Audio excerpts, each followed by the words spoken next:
Hola, ¿cómo están? ¿Cómo les va?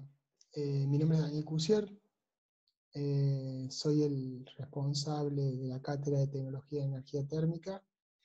Esta es mi primera charla virtual, con lo cual esta clase voy a tratar de ser lo más didáctico posible, pero bueno, les pido paciencia, porque por ahí puedo decir cosas o hacer cosas que no sean del todo claras. Vamos a tener una charla a posterior de esta y otras charlas más que van a ser, estas clases que van a ser para tratar de ver este tema, que es redes de intercambiadores de calor, y a posterior de eso, de ver todas estas filmaciones, vamos a tener una clase de consulta, para ver si entendieron, si no entendieron, qué dudas les quedan, y qué puedo ayudarles a que puedan entender un poquito más, ¿sí?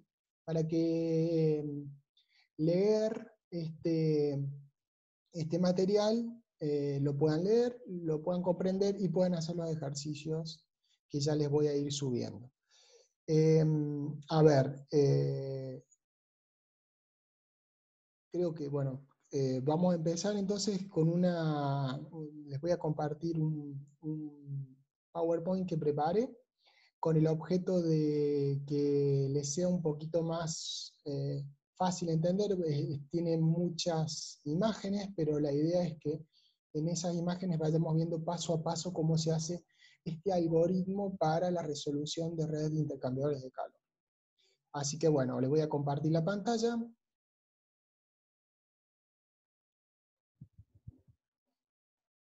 Y voy a empezar la explicación. Bien, la primera cuestión. ¿Por qué hablamos de redes de intercambiadores de calor? Hablamos de redes de intercambiadores de calor ya que nosotros somos químicos y sabemos perfectamente que nuestro trabajo consiste en trabajar en plantas, y para eso vamos a estar preparados para trabajar en plantas químicas. Las plantas químicas tienen intercambiadores de calor. Los intercambiadores de calor en una planta química son muchos. ¿Y qué es lo que hace este algoritmo o esta metodología de cálculo? Permite determinar y ver cuál es la mejor disposición de estos equipos de intercambio de calor, de manera de tener lo que se llama una red, una interconexión de equipos, de tal forma que pueda ahorrar energía. O sea, esta metodología, que fue desarrollada hace varios años, tiene hoy una importancia clave, ya que la energía, la gestión de la energía, es bastante usual en las empresas. Y créanme que es así. Yo trabajo en una empresa y nosotros aplicamos redes. De hecho estamos haciendo unas redes para cada planta, para poder revisar lo hecho en el diseño, a ver si podemos mejorar. Y de hecho ya hemos encontrado varias oportunidades. O sea, esta es una herramienta que ustedes pueden usar, que no es algo teórico, es algo netamente práctico. Se hace una metodología paso a paso y nos permite encontrar posibilidades. ¿Posibilidades para qué? Bueno, para ahorrar dinero, que es la función de un ingeniero. Un ingeniero trabaja para que el proceso sea más eficiente. ¿Para qué? Para ahorrar dinero. Trabaja para hacer que las máquinas funcionen a su mejor performance, precisamente para ser más eficiente y ahorrar dinero. Trabaja para que haya la menor cantidad de mano de obra posible, para ahorrar dinero. En definitiva, y yo ya se los dije, la visión de esta cátedra es básicamente una visión netamente práctica, netamente lo que van a usar en la industria, y los temas que estamos y vamos a plantear son precisamente con un enfoque práctico. No nos interesa tanto que ustedes sepan de este algoritmo, de dónde sale cada cosa. Si lo quieren, si a alguno le interesa, les puedo dar mucha información, pero no es tanto eso, sino que ustedes puedan pararse frente a un proceso, hacer este algoritmo y lograr un resultado, que es lo que básicamente cualquiera puede necesitar como ingeniero en un proceso. Esto es para gente que va a ir a un proceso.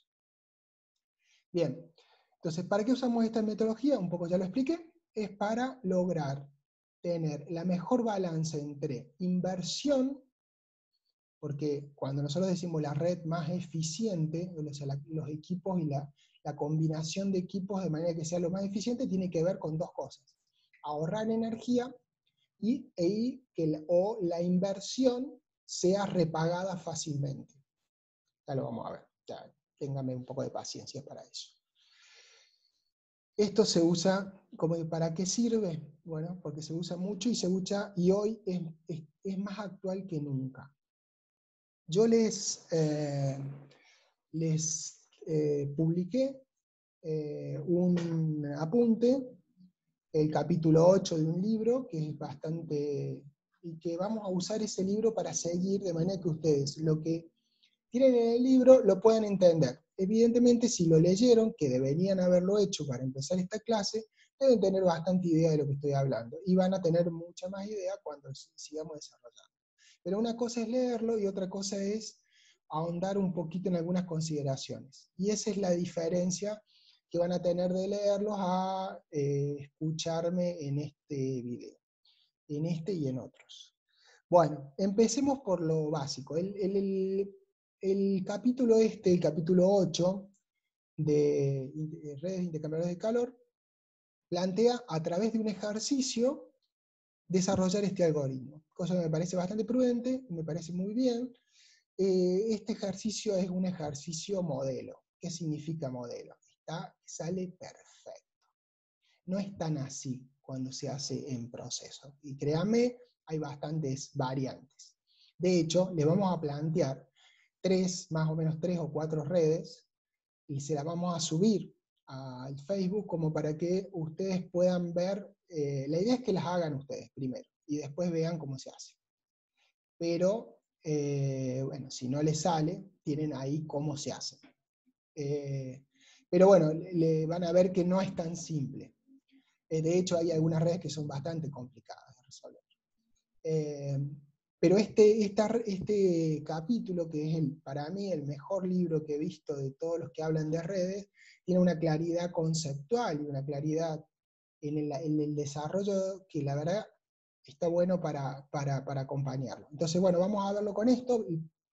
Lo primero que hace el libro es poner una situación que ustedes pueden ver en la tabla 811, que dice cálculo de la primera ley de la termodinámica, que básicamente lo que hace es divide en dos tipos de corriente. La corriente caliente es aquella que hay que bajarle la temperatura, por ejemplo la corriente 1, que tiene, digamos, una temperatura de 250 y tiene que pasar a una temperatura de 120. Y una corriente fría, por ejemplo, que está en 90 y que tiene que subir a 150. Si nosotros vemos esto, podemos ver que digamos, acá ponemos las cantidades, ponemos las temperaturas de entrada y salida, no hacemos más que multiplicar F por Cp para que nos dé por delta T, que eso es Q.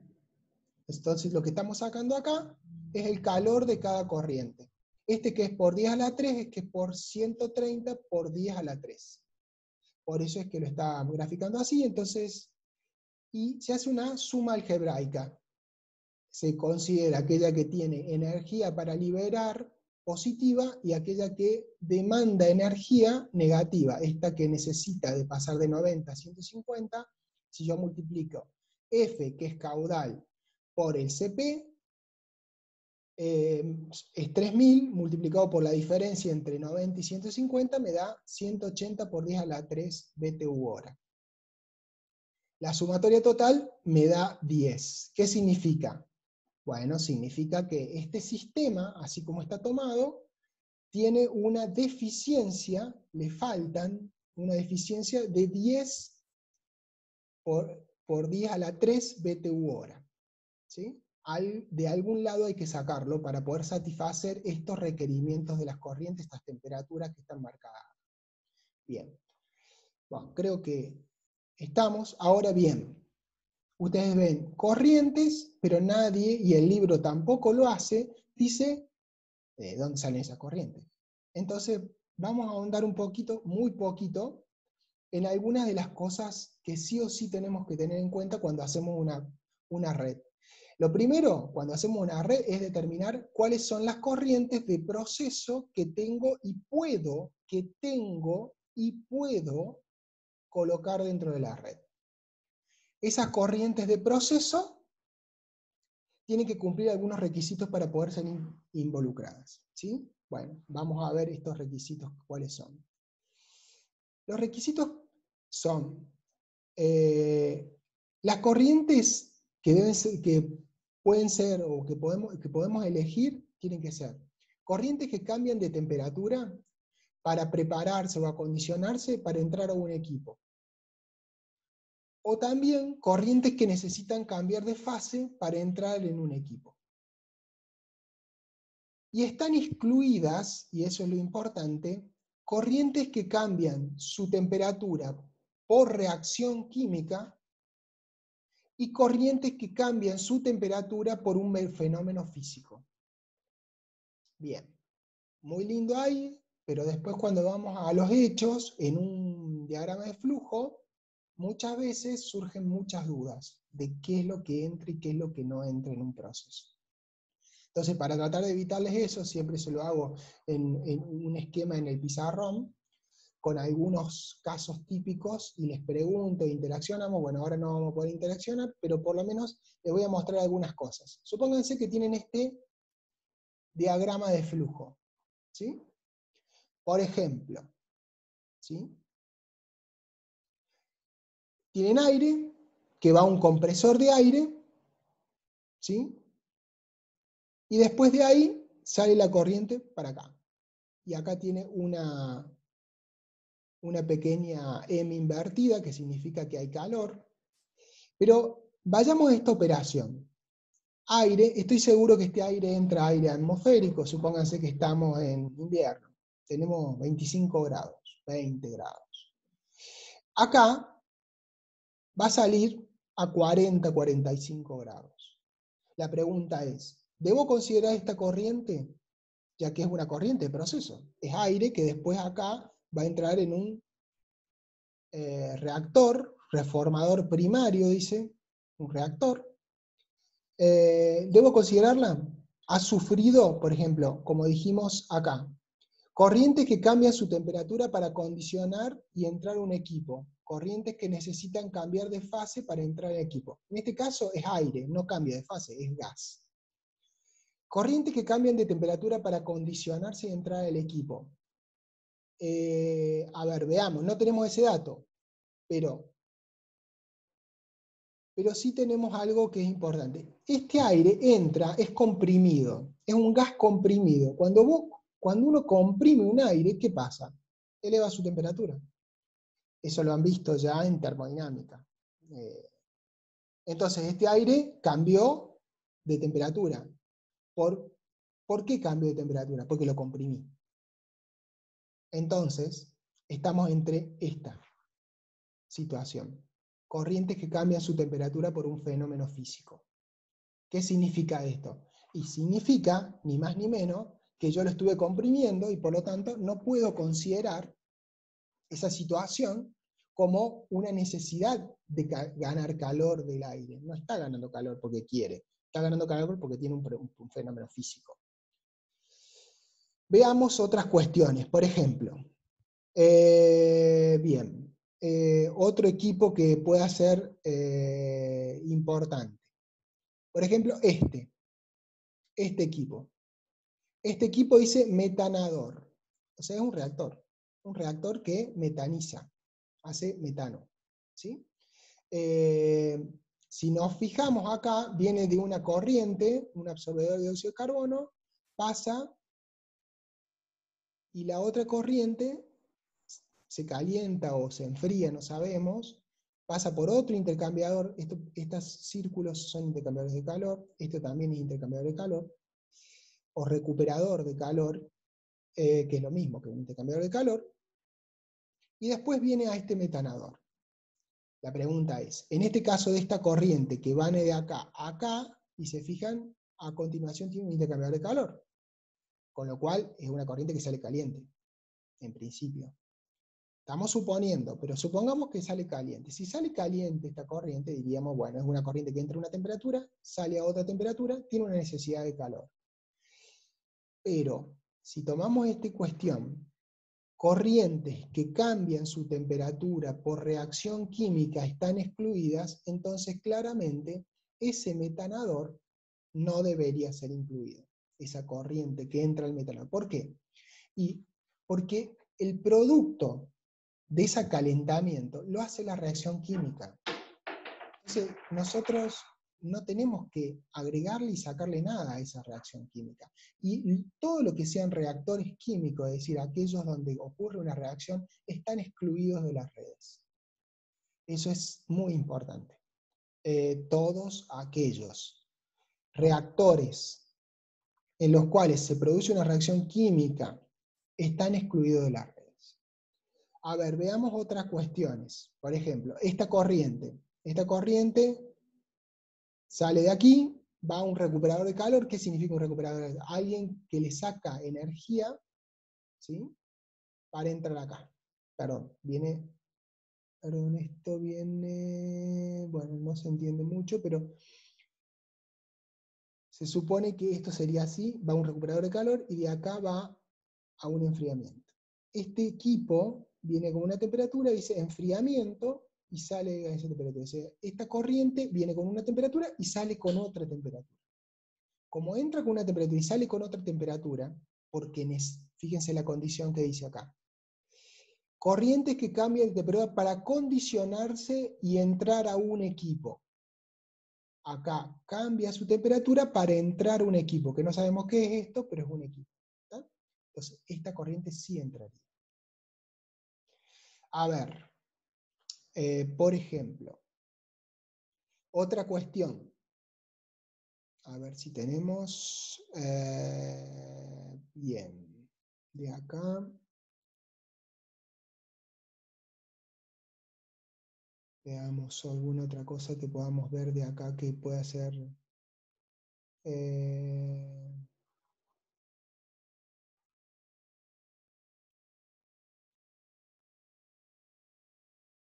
Bueno, esto es un convertidor de cambio de alta temperatura, recuperador de calor, convertidor de cambio.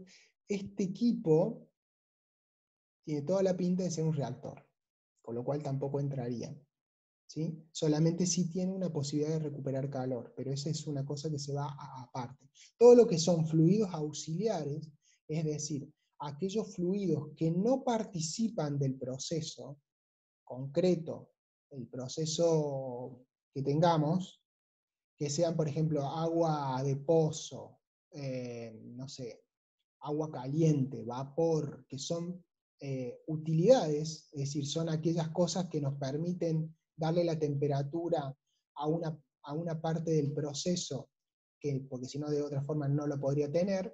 En ese caso las utilidades no son consideradas, ¿sí? También, qué sé yo, por ejemplo, ¿qué más podemos tener? Bueno, este es también un reactor químico. Acá hay un enfriador. Este enfriador seguramente la corriente de entrada y salida también va a entrar. En el recuperador de calor, si tuviera desde aquí sale una corriente, hay un recuperador de calor y después hay un enfriamiento, acá entre esta temperatura y esta temperatura se considera una corriente, y entre esta temperatura y esta temperatura se considera otra corriente. ¿Está? Bien. Esto nos permite, si lo hacemos, hacer esta tabla. Es decir, nosotros vemos el diagrama de proceso, y con ese diagrama de proceso podemos armar esta tabla de todas las corrientes que son propias del proceso y que pueden ser tomadas para una red de intercambiadores de calor. Y acá tenemos, por ejemplo, en este caso del ejercicio, tenemos 4 corrientes que se sacaron. esas 4 corrientes hay 2 calientes y 2 frías. Punto. Se ordenan así, calientes y frías, para tener una clara disquisición de qué es cada cosa. Y a su vez, ordenadas por temperatura, las calientes, ¿sí? Y por temperatura, las frías, en forma inversa. Esto puede ser, esto es para permitir un orden. Empezás en 90, terminás en 190. Tenés que calentar a 250 y la temperatura mínima es 100. ¿Se entiende? Se ve fácilmente. Si fuera más corriente también se podría ver fácilmente la temperatura más baja y la temperatura más alta. Es para organizarse.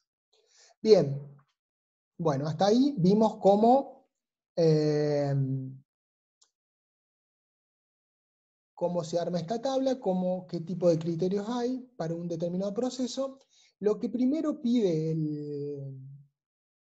el algoritmo es organizar las corrientes en forma gráfica, como si fueran flechas, que tienen una entrada, un arranque en temperatura y un final en temperatura. Ya sea, si son calientes van a empezar con alta temperatura y van a bajar su temperatura hasta la temperatura final de esa corriente, y si son de enfriamiento, frías, perdón, van a empezar a una temperatura, a menor temperatura, y luego van a subir su temperatura a un determinado valor. Entonces van a ser como flechas, las vamos a verificar como flechas. Y a su vez, el sistema pide que hagamos algo como esto. Es decir, que pongamos las corrientes calientes por un lado, las corrientes frías por el otro, y a su vez que las pongamos en una escala a las corrientes calientes y en una escala a las corrientes frías, desplazadas sobre el mismo línea de eje, en este caso 10 grados. Estamos hablando siempre acá de Fahrenheit, ¿sí? Más o menos 5 grados centígrados, más o menos, no es exacto. Entonces, esta corriente arranca en 100 para las calientes, y esto arranca en 90 para las frías, en este caso, ¿sí? Porque los valores, si nos fijamos de nuevo, los valores son 100 para las calientes, la temperatura menor, y 90 justo para las frías. Coinciden con el mismo punto de partida. Es un caso particular, es en este ejercicio, podría tener la corriente más arriba, ¿sí? Bien, entonces, esta es la primera forma de representarse. Este tipo de metodología es básicamente gráfica. Es gráfica. Por lo tanto, vamos a necesitar precisamente de estas situaciones, de poner cosas en gráficas y empezar a trabajar con esas gráficas para ver el resultado. Bien, entonces, nosotros tenemos ahí, y la pregunta es, ¿por qué desplazamos las corrientes? Bueno, el concepto es muy simple. A ver, si yo tengo que combinar, ¿qué es lo que quiero con redes? Con una red yo podría hacer una cosa fácil, por ejemplo, agarrar todas las corrientes calientes, le pongo de contraparte para que se enfríen agua, que saco de una reserva o que saco de una torre de enfriamiento, o lo que sea, que lo puedo hacer perfectamente. Y a las calientes las enfrío con agua, y a las frías las puedo calentar con vapor. Vapor de una caldera, lo uso, caliento las corrientes y listo. Pero ¿cuál es el problema ahí? El problema ahí es que uso para las corrientes calientes una utilidad fría, para las corrientes frías una utilidad caliente, y en ningún momento se me ocurre usar la energía que tiene una corriente caliente, que por ejemplo en este caso, si se fijan, es de 250 grados Fahrenheit, para por ejemplo alimentar o subirle la temperatura a esta que viene de 140, o sea, tiene un delta T de arranque de 250 con 140, por ejemplo, de más de 110 grados Fahrenheit, hasta 190 se va esta, y este tiene de 250 arranca, o sea que dependiendo del tamaño de la corriente, es decir, del peso, de la cantidad de calor que tenga esa corriente, podría ser muy posible, puede ser, usar esta con esta. Y de esa forma, ¿qué me ahorro? Y me ahorro esos servicios auxiliares que estoy poniendo, o sea, vapor o agua de enfriamiento, me lo ahorro directamente. Entonces, ese es el verdadero negocio que vamos a hacer acá. ¿Qué va a hacer? En vez de las corrientes calientes sacarlas con una utilidad fría, y las corrientes frías con una utilidad caliente, lo que voy a hacer es usar las corrientes de proceso entre sí para nivelarse, o sea, recuperar el calor que una tiene en exceso para dárselo a la otra, y las utilidades las voy a usar cuando no pueda hacer eso. Ese es por eso es que esta metodología tiene ese impacto. El impacto es ahorrar energía, porque lo que estoy haciendo es usando algo que tengo en el proceso y ya lo tengo. No tengo que hacer nada, lo tengo. Tengo que poner un intercambiador, a lo mejor un intercambiador más, menos, pero lo voy a poder hacer. Bien. Entonces, ¿cómo empieza la metodología? Empieza con esto, con esta división.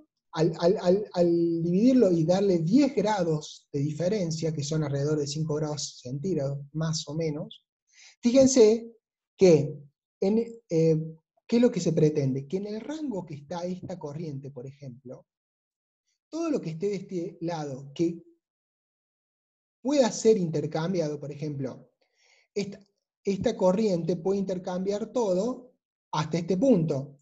¿Por qué? Porque en este punto, el mínimo punto, esta corriente tiene 100 y esta corriente tiene 90. O sea, la caliente es más caliente que la fría.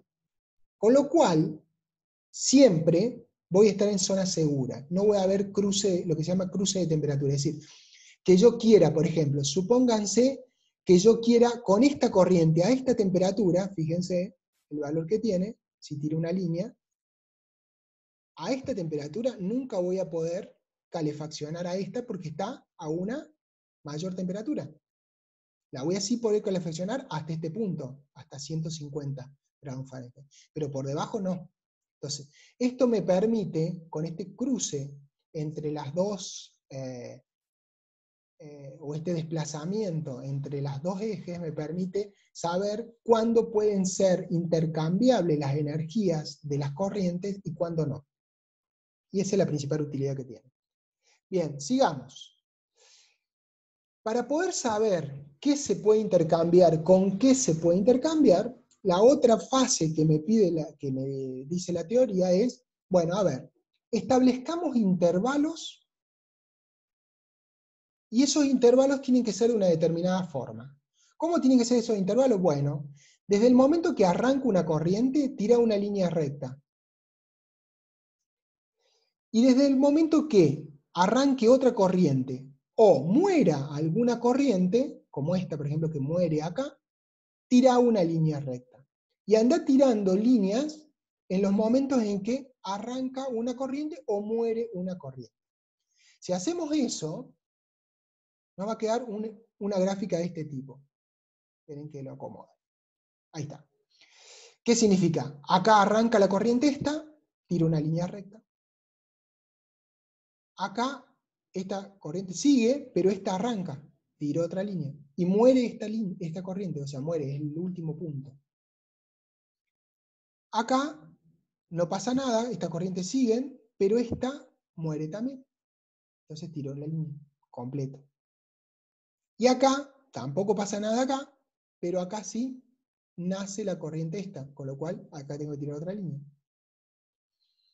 En este punto muere la corriente caliente que arrancó en 250 grados, y en este punto muere la corriente que nació en 200 grados. ¿Sí? Entonces tengo todas trazas, todas espacios, intervalos, en donde, ¿qué pasa acá? Y bueno, por ejemplo, esta corriente está sola, no tiene con quién intercambiar acá. ¿Está claro? Pero esta corriente y esta corriente tienen acá un homónimo, o sea, u otra corriente, que sí puede intercambiar con estas. ¿Sí? Y tiene una diferencia, en cada punto de ella, tiene una diferencia de por lo menos 10 grados Fahrenheit. Lo mismo pasa acá hay dos corrientes y acá están las otras dos corrientes, y acá están estas dos corrientes y acá está esta corriente, y acá esta corriente sola con esta corriente sola. ¿para qué me sirve esto? Me sirve para ver qué posibilidades, de primer golpe, qué posibilidades tiene para poder combinar corriente. Una primera aproximación. Son intervalos. Y estos intervalos me permiten saber también qué es lo que en esta zona, entre 250 y 200, o 240 y 190, cuál es el calor o falta de calor, o sea, el calor positivo o ausencia, se necesita para satisfacer el sistema. Entonces, por ejemplo, acá yo voy a tener esta corriente solo en un intervalo entre 250 y 200, ya que acá no hay nada. Pero, por ejemplo, acá yo puedo tener, por ejemplo, esta corriente y esta corriente restándole, porque estas dos están en positivo, porque pierden energía, porque van bajando su temperatura, y esta gana energía. Con lo cual, el calor total de este intervalo será la suma de estas dos y la resta de esta. ¿Se entiende? Entonces, podemos ir haciendo la operación. Por ejemplo, veamos acá concretamente. Estos son los FCP, esos que vimos al principio, ¿se acuerdan? En la primera tablita donde estaban FCP y los delta T. En los FCP teníamos, entonces acá lo estoy poniendo, 1000, esta corriente tenía 4000, esta corriente tenía 3000 y esta corriente tenía 6000. Entonces, ¿qué podemos hacer? Bueno, acá, en este intervalo, hay una corriente de 1000 entre 250 y 200. O sea, si yo quiero calcular el calor, ¿qué voy a hacer? Y voy a hacer una siguiente cosa. 1000 por 250 menos 200, tengo 50 por 10 a la 3 BTU hora. ¿Qué significa? Que acá hay exceso de calor, porque no hay nadie que lo contraponga. Entonces, en este intervalo, entre 250 y 200, solamente hay una corriente, que es una corriente caliente, que va a perder energía, que necesita perder energía. Y esa cantidad de energía es 50 por 10 a la 3. Veamos el otro intervalo, el intervalo 2, que está puesto acá. El intervalo 2 va de 200, acá tengo 150, así que esto es 160. ¿Sí? Entonces, de 200 a 160, ¿y qué corrientes hay? Y bueno, está la corriente, esta de 1000, que tiene exceso de energía, la de 4000, que tiene exceso de energía, y de este lado hay una corriente de 6000, que tiene deficiencia de energía. Si yo hago esa suma, ¿qué es lo que tendría que hacer para sacar el calor total de ese intervalo? Y son 1000 más 4000 menos 6000 por la diferencia de temperatura. Esto es FCP del intervalo por delta T. Me da menos 40 por 10 a la 3. Veamos el siguiente intervalo. El siguiente intervalo es este. ¿Sí? Este intervalo ya, acá participan las 4 corrientes. Y va de 160 a 140. ¿Sí? De 160, siempre toman un solo eje. ¿Sí? Si vamos a hacer esta escala, vamos a ir siendo de un solo eje en adelante. ¿Sí? De 150 a 160 a 140, yo voy a tener 1000 más, perdón, 1000 más 4000 menos 3000 menos 6000.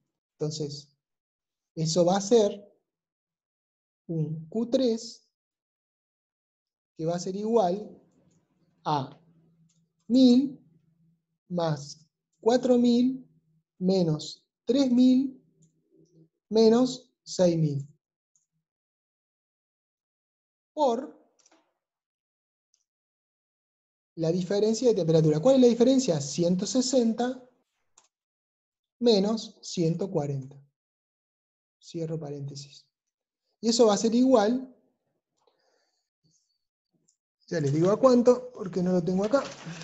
Eso va a ser igual a 80, a menos 80. A menos 80 por, bueno,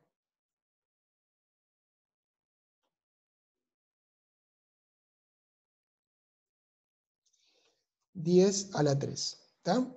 Esto es a modo de ejemplo para que vean cómo surgen estos intervalos. Entonces lo que tenemos que hacer es hacer cada uno de estos intervalos y sacar su valor, en positivo o negativo.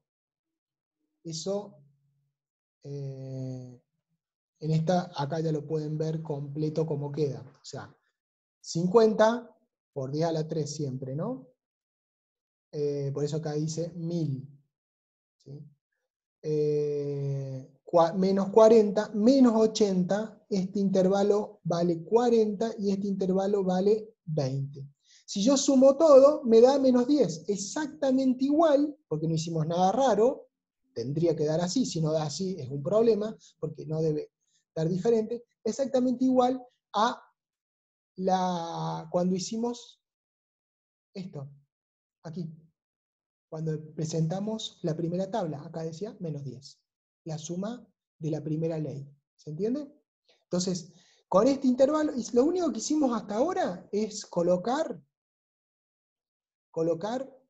esto nada más. Solamente esto. Bien. Sigamos. Bueno. ¿Para qué me sirve esto? Esto me sirve para el paso que sigue.